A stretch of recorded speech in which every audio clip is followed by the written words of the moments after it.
Bom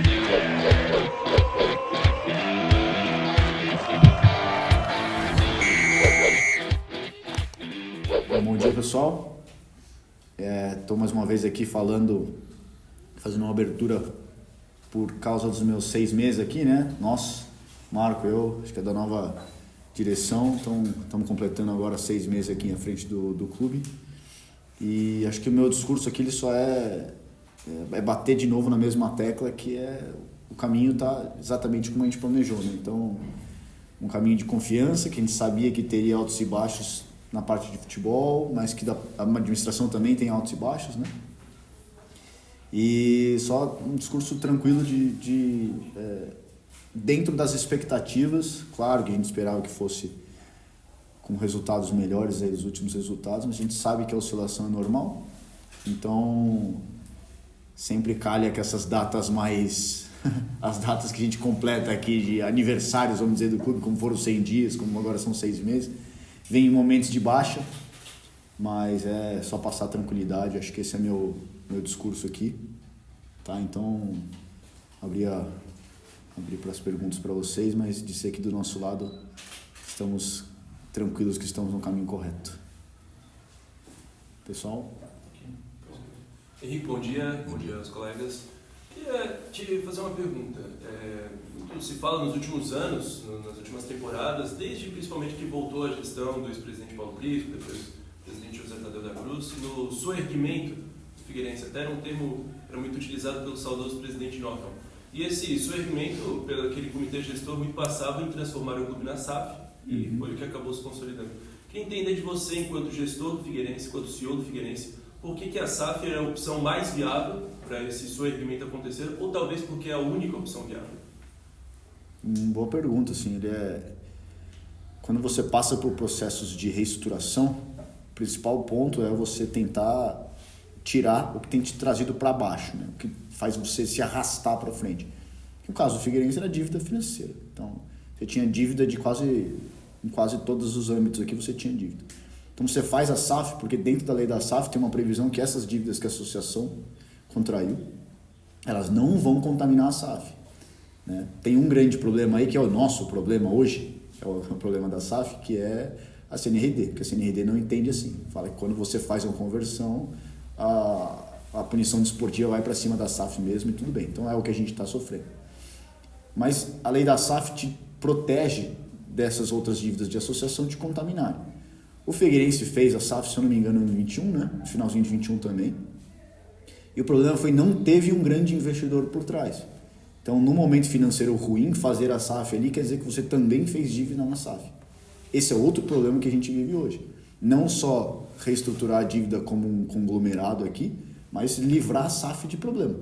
É o que nós estamos fazendo nesses 6 meses. É também limpar a SAF, né? A expectativa era lá atrás era de ter um investidor e não teve. O investidor veio agora nesse ano. Então, a gente está usando o início do dinheiro do investidor para limpar a SAF também. Então, estamos exatamente nesse momento. A SAF é a solução? Ao meu ver, ela é sim a solução, porque a gente parte de um pressuposto aqui que é você trazendo o investidor, você também traz gestão profissional. Esse é o pressuposto que a SAF faz, né? Então, no nosso caso, é isso que a gente está pregando. Não é a melhor notícia para o torcedor de curto prazo? Não é. Porque o foco é sim devolver a capacidade de investimento do Figueirense. Pega um Figueirense histórico aí, é um Figueirense que podia ter grandes contratações, podia investir em estrutura, hoje ele não pode. Então eu preciso primeiro devolver essa capacidade. Depois, se a gente vai acertar errado no que a gente vai fazer, é outra história, mas eu preciso primeiro ter a capacidade de investir. Hoje eu não tenho. Então, assim, a solução da SAF ela é a única, ao meu ver, é sim, desde que a gente traga a boa gestão junto. Assim. Tem outros casos aí no futebol brasileiro que não está conseguindo fazer isso. Mas do nosso lado, acho que dentro da nossa diretoria é a única coisa a se fazer nesse momento de curto prazo. Não é a melhor notícia para o torcedor, acho que não é o que ele mais queria ouvir. E até a gente estava comentando antes, a gente nem tem aqui a chance da paciência do torcedor, porque já passaram acho que umas 10 pessoas que sentam na minha cadeira e falam a mesma coisa, exatamente a mesma coisa. Só que dos 10, acho que eu sou o único que estou prestes, eu falo eu aqui, mas toda a diretoria representada, que estamos de fato cumprindo. Então é um momento super difícil, é complicado, mas enfim, é o que a gente vive agora. Henrique, bom dia. Te peço licença para a gente sair um pouquinho dessa pauta dos 6 meses, para a gente falar com relação ao que aconteceu no jogo do fim de semana. Infelizmente, aquele episódio lamentável, né, de um torcedor que ironizou a tragédia que aconteceu no Rio Grande do Sul, que o Figueirense conseguiu identificar esse torcedor. É isso, queria que você repassasse para a gente que pé está essa situação. Foi também, infelizmente, uma pauta bem ruim, né, assim, que aconteceu conosco. Então a gente foi atrás primeiro de identificar o torcedor, de ter certeza que ele seria expulso do nosso quadro, porque é algo inaceitável, assim, você pode cometer erros, tudo, mas tem erros que são inaceitáveis. Essa zoação é 100% inaceitável. Foi por isso que o clube também já foi, logo em seguida, já fez a nota. Dizer que a gente não compactou de jeito nenhum. E também fomos atrás, o nosso papel também é de identificar e entender todo o cenário, né, o que aconteceu. Então nós fomos atrás, pegamos as imagens que a gente tinha, imagem do nosso analista. A gente viu que tinha uma brecha de segurança, assim, né? Que até a torcida adversária, que é a primeira que invade ali o setor, mas nada justifica, tem aquela briga, nada justifica você tomar uma atitude daquela. Então, identificamos, essa pessoa vai ser excluída do quadro de sócios, do quadro de sócio-torcedor, de tudo o que a gente puder fazer para que ela não esteja mais presente em nada do Figueirense, a gente vai fazer, porque é realmente inaceitável. Bom dia, Rico. Nesse caso dos dois de Caxias, essa expulsão, isso serve também como um alerta, digamos assim, em novos casos, até de possíveis conclusões do Capelli. No momento, o time tem 3 derrotas, então o ânimo do torcedor pode estar um pouco mais exaltado. O jogo de sábado é um jogo para casa cheia. Espero que seja. Assim, a gente sabe que a gente tem uma base fiel ali de sócio-torcedor, né? Que, dependente do momento, ele vai lá estar junto, vai acompanhar. A gente sabe também tem os que estão mais pelo momento. Então, eu espero que seja muito de casa cheia, porque ruim eu ficar sempre pedindo voto de confiança, mas a gente realmente enxerga uma equipe que tem grande chance de devolver o Figueirense à Série B. A gente sabe da oscilação natural, mas, de novo, a gente não vai aceitar nada que manche nossa imagem, que seja extremamente inadequado para o momento que a gente vive. Então, tudo que a gente conseguir identificar, e o Scarpelli está melhorando nessa questão de segurança também, a gente vai atuar, porque o Figueirense é muito maior que qualquer outra coisa que a gente esteja vivendo, sabe? A gente não pode deixar nada chegar perto da imagem que o clube construiu. Qual que é o diferencial de um Figueirense para qualquer outra SAF que exista aí? É a torcida, né? Quem faz o Figueirense diferente é o torcedor. Então a gente tem que valorizar o bom torcedor. Não posso permitir que essas pessoas manchem a imagem do clube de jeito nenhum. Henrico, bom dia. Queria saber se tu podia contar aí pra gente, pro torcedor, um pouquinho como está a situação da RJ, se tem alguma perspectiva de talvez poder quitar, até acabar com o transfer ban aí na Série C, talvez, que nesse momento turbulento se fala muito da falta que faz os possíveis reforços, de como o Figueirense está prejudicado pelo transfer ban. A recuperação judicial ela é algo que é da associação, né? Então a SAF ela é, óbvio, parte interessada aí, porque é o que vai resolver a parte de dívida de associação, mas a RJ já está protocolada, né? A gente já começou, já está falando com os credores. Assim que a gente tiver a garantia que tem uma boa assembleia, uma assembleia favorável à aprovação da RJ, vai fazer e vai quitar as dívidas. Então, grande parte das dívidas são quitadas dentro do primeiro ano. Então, já resolve bem a vida financeira da associação e, por consequência, da SAF, por essas, especificamente da CNRD, né, que é o caso do transfer ban que você levantou. O transfer ban ele só é algo que nos impede de contratar, mas não necessariamente se a gente estivesse sem transfer ban a gente ia contratar, porque a principal questão aqui ela é financeira, certo? De novo, não é o que o torcedor gostaria que eu falasse, o Marco também se pronunciou a respeito. Com transfer ban ou sem transfer ban, a principal característica da nossa gestão é respeito e saúde financeira.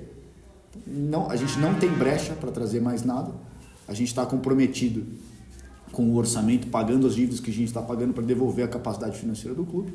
Então, com ou sem transfer ban não ia mudar absolutamente nada, porque a gente não tem espaço para contratação. Não tem dinheiro para investir, a gente não vai fazer igual outras administrações, outras gestões, outros clubes, que começa a dar alguma coisa errada, que é dentro do previsto. De novo, faço total questão de reforçar que isso é dentro do previsto, oscilações são normais em qualquer processo. Então a gente não vai gastar a torta direito simplesmente para trazer jogador, porque a gente está numa sequência ruim de resultados. Então, não vamos comprometer o clube financeiramente, pode ter certeza absoluta. Então, com Transferban, sem Transferban, não ia ter nenhuma nova contratação. Desde o início da gestão, né, vem sendo comentado muito sobre essa questão da organização, né, e a reestruturação financeira, né, fora de campo. Queria perguntar para ti, como CEO e gestor, né, do Figueirense hoje, se tu acha que é possível separar totalmente os resultados extra-campo, né, na diretoria que estão fora dos gramados, dos resultados dentro de campo? Acho que não. Acho que eles têm relação direta. Só que eu acho que é o contrário. Eu acho que a parte da gestão influencia sim dentro de campo. Então, a garantia que a gente dá para todos, né, que a nossa diretoria dá para a comissão técnica, para jogadores, é o respaldo que eles precisam para desempenhar. Então, nós fizemos um bom catarinense com um episódio ruim, que foi o último jogo. Nós estávamos fazendo uma boa Série C com uma semana ruim, que foi a semana ferroviária até agora Caxias. Isso não desqualifica o projeto, muito pelo contrário. Quando eu analiso, eu falo que tivemos muito mais momentos positivos do que momentos negativos. E aí, quando eu vou falar para vocês, eu vou falar aqui para dentro, parece que a minha posição é a mais ingrata possível. Porque quando tá tudo bom, eu tenho que ser o cara que vai lá e fala, galera, não é porque tá tudo bom que a gente tá ganhando que tá tudo certo. Calma, lembra do projeto, lembra que isso aqui é longo prazo. Isso aqui não é curto prazo. Então a gente não vai comprometer 2, 3 anos de projeto para conseguir subir a qualquer custo esse ano. Não vai ser. Essa não é a característica do projeto. E não vai ser.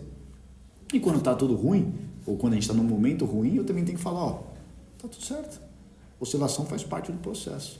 Então, isso é a parte que a gestão influencia dentro de campo. Eu acredito sim que as coisas estão ligadas.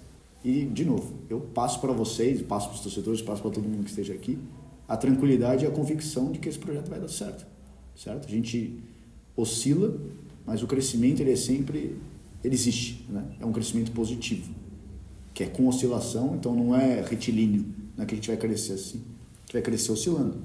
Então a gente vai dar 2, 3 passos, depois volta um passo, mas na hora que você olha na média você está crescendo. Então acredito que essa é o mote da nossa gestão. Bom dia, Henrico. Eu gostaria de saber sobre a situação, você citou da importância do torcedor. O Figueirense tinha uma meta de 10 mil sócios, atualmente 8 mil, até foi comemorado na rede social, mas é um número que tem até mais caído, agora está em 8 mil, mas chegou a cair e voltar. O que foi feito que você acredita que o clube não conseguiu atingir e qual a importância para o Figueirense ter mais sócios e qual o planejamento para que atinja esse objetivo de 10 mil ou de repente aumentar o número de sócios? A gente comemorou 8 mil porque é uma grande marca, né? Quando você até compara com outros clubes de Série B, Série A, tem clubes com mais torcida declarada, vamos dizer assim, que tem 9 mil, 8.500 sócios. Né? Então, o Figueirense, na Série C, no momento que a gente está, tem 8 mil e ontem 45. Está crescendo, não está caindo não. 8.045 apesar dos resultados. Então, isso é de comemorar. Tem que bater muita palma para o torcedor do Figueira. Tem que bater muita palma. Ainda mais, de novo, eu tenho que fazer esse discurso que várias outras pessoas já sentaram na minha cadeira e fazem o mesmo discurso. Mas eu tenho que fazer porque é o discurso verdadeiro que a gente vai cumprir. Então, eles estão nos dando outro voto de confiança. Pô, é difícil pra caramba. Eu entendo isso. A oscilação da torcida do Figueira é o seguinte. Dentro do mês, tem os dias 10 e 15 ali que tem renovação de pagamento. Então, isso vai oscilar normal. Então, tem o pessoal que esquece de pagar lá, então ele baixa. Mas, na média, ela tem crescido. Então, não chegou aos 10 mil ainda, talvez, o pessoal está esperando um pouco esse voto de confiança com um pezinho atrás, sabe? Eu acho que vai chegar. Os nossos resultados mostram que a gente vai chegar no resultado de crescimento. O John pode me corrigir aqui, mas é um pico quase histórico. Desde 2019 a gente não tinha 8 mil sócios torcedores. Então, isso é brilhante. Espero que a gente consiga, no final de semana, dar o resultado positivo dentro de campo para manter essa tendência de subida. Mas eu tenho certeza que o bom torcedor do Figueirense está olhando e está vendo boas perspectivas, sabe? Acho que ele está com expectativa boa. A expectativa é sempre cuidado, você tem que ter cuidado com sua expectativa, né? Se tiver muita expectativa e não cumprir, a queda dói. Mas eu acho que o torcedor do Figueirense está entendendo os resultados, está com parcimônia, está respeitando o que a gente está fazendo, sabe? Eu enxergo isso. Óbvio que tem lá, quando perde, que fica marcando o Marco e eu no Instagram sem parar, Mas esse cara a gente sabe que é emoção, né? Eu não gosto de dar entrevista nem antes nem depois de jogo por causa disso também. E você tá com uma emoção ali, você não tá sendo você mesmo, você tá nervoso, você tá... Então, às vezes você faz coisas sem pensar. Então, eu acredito que o grande torcedor do Figueira está conosco e não vai abandonar nesse momento. Nunca abandonou, né? Passou por momentos tão ruins e nunca abandonou. Acho que agora ele está dando esse voto por confiança para nós também. Se puder lotar a casa sábado às 5 horas, eu vou estar muito feliz. Nessa questão, a média de público do Figueirense esse ano ela é melhor do que, inclusive, em anos que disputou a Série A. A média de público desse ano é espetacular, é melhor do que dos últimos anos. E essa credibilidade da gestão, ela vem se mostrando, de fato, pelo torcedor. O torcedor confia na gestão de vocês. Mas, ao mesmo tempo, o torcedor é passional e a gestão de vocês é uma gestão empresarial. Tem que fazer esse equilíbrio entre a paixão do torcedor e a gestão a longo prazo. O torcedor, quando o time perde 3 jogos seguidos, começa a pedir a cabeça do técnico. E caso um acesso não ocorra no final do ano, o torcedor vai acabar se decepcionando. Como fazer esse balanço entre o equilíbrio da gestão, de pensar a longo prazo, de manter um treinador, de talvez não subir esse ano e deixar aquele torcedor, fazer o torcedor entender que isso faz parte de um processo que lá na frente vão colher os frutos? Cara, sem dúvida é muito difícil você conseguir fazer isso. Porque de novo, é gestão de expectativa. Não é o que você quer. Eu quero fazer um time que eu posso só olhar, escolher o cara e trazer, sem olhar dinheiro, sem olhar nada. Infelizmente não pode, né? Então, quando a gente sabe que a gente tem variáveis que a gente tem que controlar, na hora de cobrar, a gente também tem que ter o mesmo equilíbrio. Não está conseguindo por falta disso aqui? Vai falar para mim que o Figueirense não teve chance em nenhum dos 3 jogos de fazer gol? Não é verdade. Então, assim, a gente teve vários motivos do porquê perder. Mas a gente acredita que para o longo prazo está sendo cumprido o objetivo? Está sendo cumprido o objetivo. Tanto dentro de campo quanto fora de campo. Qual que era a promessa dentro de campo? Um time competitivo. Acho que todos nós podemos concordar que o time está sendo competitivo. Assim, demonstrou nos 4 primeiros jogos mais competição, mais entrega. Nos últimos 3, menos. Mas está sendo competitivo, está dentro do esperado. Fora de campo a gente está fazendo o trabalho que precisava ser feito? Tá. A redução de dívida, ela é gritante. Então, assim, está devolvendo a capacidade de investimento pro clube. Cara, é muito difícil fazer esse equilíbrio. É super difícil. É difícil a gente fazer e tem outro ponto crucial aqui, que é comunicação. Então, eu acho que a segunda vez que eu falo aqui para vocês como coletivo é trazer uma novidade, assim, né? Que estamos indo no caminho certo. É importantíssimo comunicar, não é só você fazer, mas você tem que comunicar muito bem. Cara, estamos no caminho certo. Tem que ter esse voto de confiança de novo, que é super dolorido ficar aqui repetindo, que a gente está no caminho certo. Pode ser que a gente não chegue no final do ano e bata os objetivos dentro de campo. Aí a gente vai falar, na nossa análise, isso aconteceu por isso, ou não, a gente também errou fora de campo por isso. Para depois, nesse momento, fazer uma conta de seguimos no caminho ou tem que fazer reajuste de rota. Certo? Mas até chegar lá, está tudo dentro do normal, está tudo dentro do combinado. E eu acho sim que a gente está tendo boas performances. Precisa corrigir, a gente está tendo oportunidade de corrigir os erros enquanto ainda dá tempo. Então a gente precisa corrigir os erros, né? Para melhorar, para a gente conseguir entregar os resultados dentro de campo agora. Isso é uma avaliação do trabalho do técnico João Lúcio até aqui também nesse primeiro semestre do ano. Você fala muito do torcedor dar um voto de confiança, né, para o time. Ele é alguém que tem um voto de confiança da diretoria? 100%. Acho que do futebol o Marco pode falar melhor do que eu, mas da minha parte, aí vou falar não representando a diretoria, esse está dentro do setor do Marco, mas eu vou falar de opinião pessoal. Eu acho que ele é um cara excelente, completo, um cara que tem o meu voto de confiança, que está no momento certo do clube, sabe?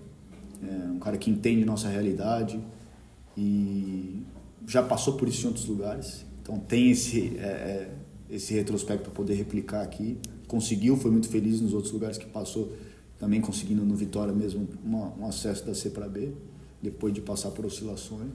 Então eu enxergo bastante potencial e estou bem contente com ele. E como é que estão as finanças do clube? Está pagando salário em dia? A gente recebeu a informação que tem uma antecipação do salário. Sim. Como é que está essa questão do fluxo de caixa se entra dinheiro, se dá uma previsão de isso vai se manter nos próximos meses ou pode ter uma turbulência? Não, até o nosso entendimento que até a aprovação da recuperação judicial ali, que é agosto, mais tardar no comecinho de setembro, o caixa está 100% correto. Esse nosso diferencial também a gente faz já com tudo planejado, né? Então não fico dependendo de alguma receita para, putz, se isso aqui entrar, não. Já está tudo, já está tudo estabilizado, vamos dizer assim, né? Então tudo comprometido também, por isso que a gente não vai trazer nenhum outro jogador, porque mesmo se não tivesse o transfer budget já está tudo comprometido. Então não tem nenhuma expectativa de atraso, nada, seja com jogador, seja com administrativo, não tem nada fora do acordado. Pagando bastante dívida, então essa acho que é outro saldo positivo aqui da gestão, porque a gente tem conseguido mais receita, né? Vocês veem novos patrocinadores e o público muito melhor, o consumo nos bares também muito bom. Então toda essa sobra de receita a gente está conseguindo quitar dívidas que a gente achava que ia quitar mais para frente, então já estou conseguindo tirar do caminho agora. Então da parte financeira tudo muito bem regularizado até a recuperação judicial. De novo, a gente depende da recuperação judicial. Isso é uma condição para que a Clave termine o investimento, que ela é uma condição que precisa acontecer. Então até a recuperação judicial acontecer, agosto, setembro, estamos todos equalizados, mas se ela não acontecer, aí a gente tem que ligar um sinal de alerta, porque a gente depende desse acontecimento para a Clave terminar o investimento. Henrique, eu acho que o clube tem 2 pilares de receita, que são patrocínios e através dos torcedores, com sócio, comprando itens do clube nas lojas, enfim. E tu falou agora que realmente o clube tem se aberto a novos patrocínios. Como que tem sido esse trabalho de limpar a imagem do clube, de trabalhar com as empresas, porque fazia até algum tempo que a gente não viu o Fluminense com tantos patrocinadores, que é algo que nos últimos anos não tem se visto.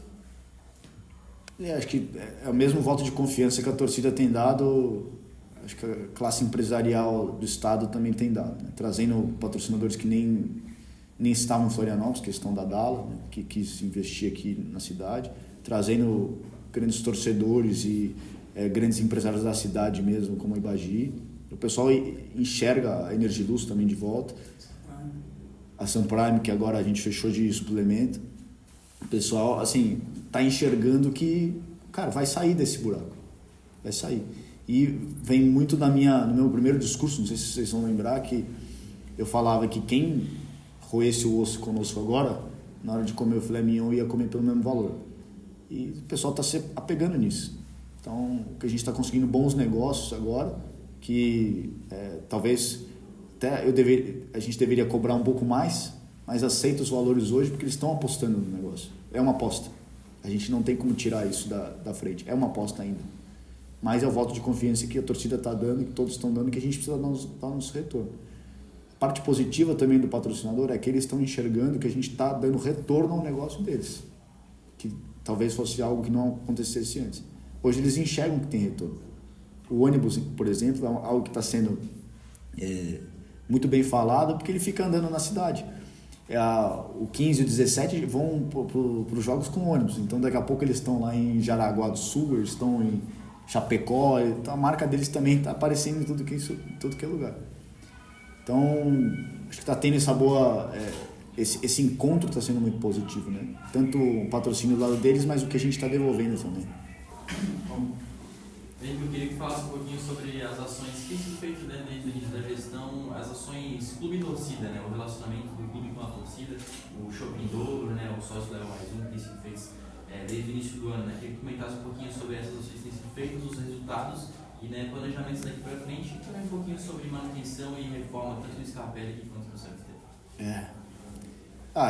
Sempre que a gente acha qualquer boa ação, a gente põe em prática, né? Essa é a grande vantagem do clube, que é muito direto. Então a gente pensa, alguém vem com uma boa ideia, a gente implementa. Na questão da despedida, por exemplo, do Wilson Fernandes, é algo que está sendo espetacular, que a torcida vai comprar, vai vir, porque é algo que nunca tiveram essa chance de estar tão perto, né? De conviver tão diretamente com ídolos e com o clube.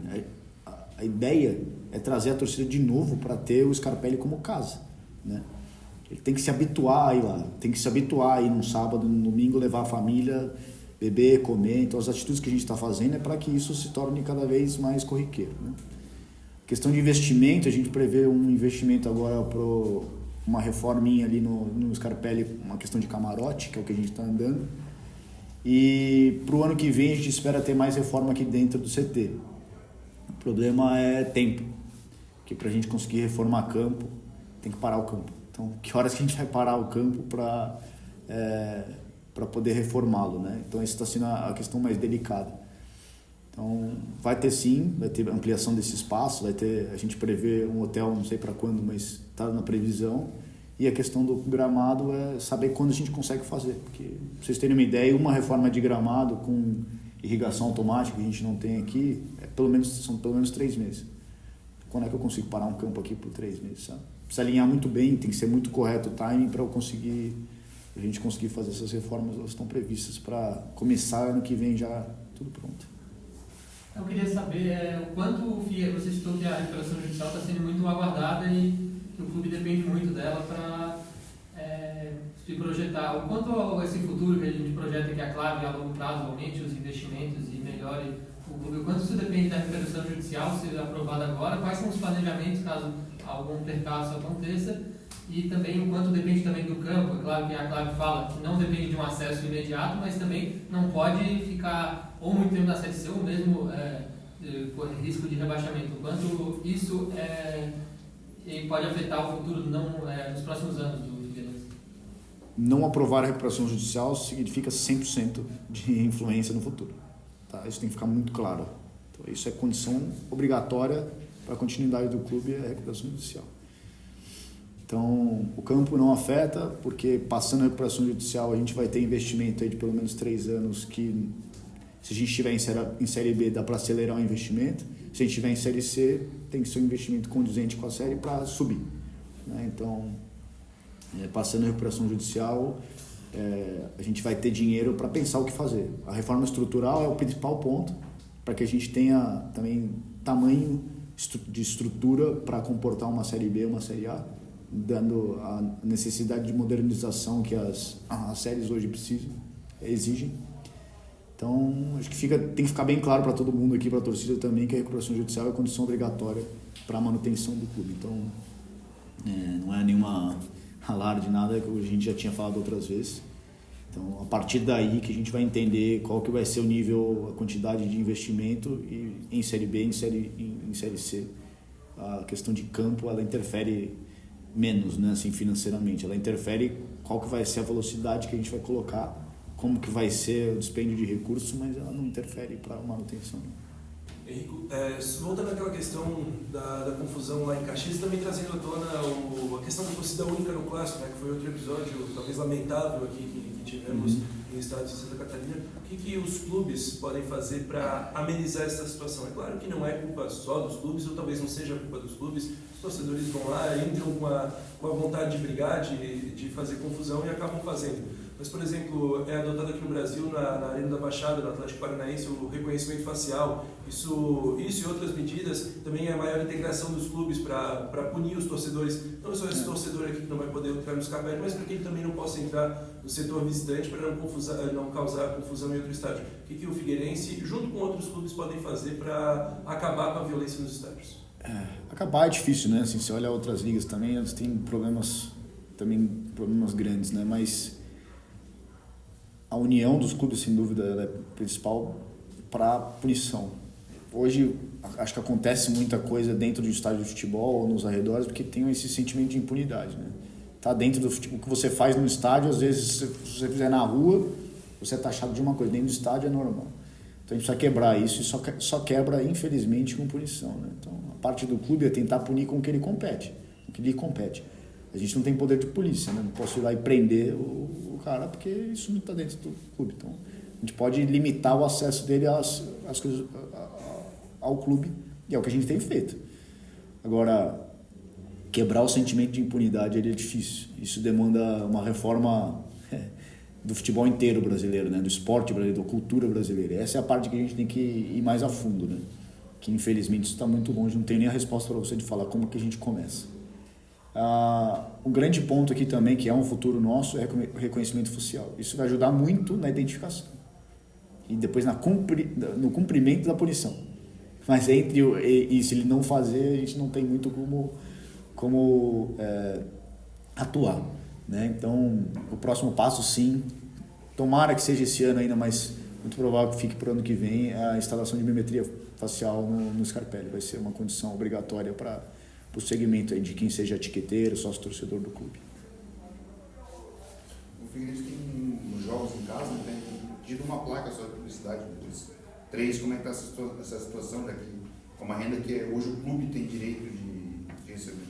O clube, assim, ele tem um direito momentâneo, porque a CBF não vendeu todas as placas da Série C, né? Então o direito de exploração é da CBF. O que a gente conseguiu negociando é que a gente tenha essa permissão de vender a placa, e se a CBF porventura vender, a gente tem que remanejar. Então tá caminhando, acho que para o próximo jogo a gente já tem algumas coisinhas, né, John? Botar um pouquinho mais de dinheiro para dentro também. Eu queria saber sobre você citou o cuidado com o gramado e a estrutura do Orlando Scarpelli, se há projeção de novos eventos ou aluguel para shows no Orlando Scarpelli ou eventos como o jogo do Ronaldinho, por exemplo. O evento do Ronaldinho foi bom, o programado foi ruim, né? Assim, porque pegou um dia de chuva e deu uma prejudicadinha, mas tudo dentro do normal, é muito bem cuidado. A gente tinha já um acordo antes que a gente chegou, já tinha algumas datas pré-marcadas, né, pré-reservadas. Eu sei que houve alguma mudança, mas eu fiquei de me reunir com a empresa agora, essa próxima semana, para entender quais são as datas que vão usar. E eu acho sim, não tem nada previsto além da despedida, né, outro evento para esse ano, se eu não estou enganado, não tem mais nada previsto. Mas a gente está super aberto a ter, assim, a gente deixou disponível para o Brusque, para ele mandar os jogos aqui se eles estiverem precisando de estádio, e também para os times do Rio Grande do Sul, né? O Internacional falou conosco e preferiram jogar em outros estádios mais perto ali de Porto Alegre. Então, a gente tem que movimentar mais o estádio, né? Um estádio com 30 eventos, sendo que ele está aberto 360 dias, ele acaba sendo um pouco utilizado. Então, acho que para a nova gestão aí tende para os próximos anos a ocupar mais, deixar ele mais eficiente, o estádio. Não tem nenhuma projeção do Brusque de jogar aqui? A princípio não. Está à disposição não só do Brusque, qualquer outro clube de Santa Catarina ou do Rio Grande do Sul que achar que seja interessante, a gente está à disposição, sim.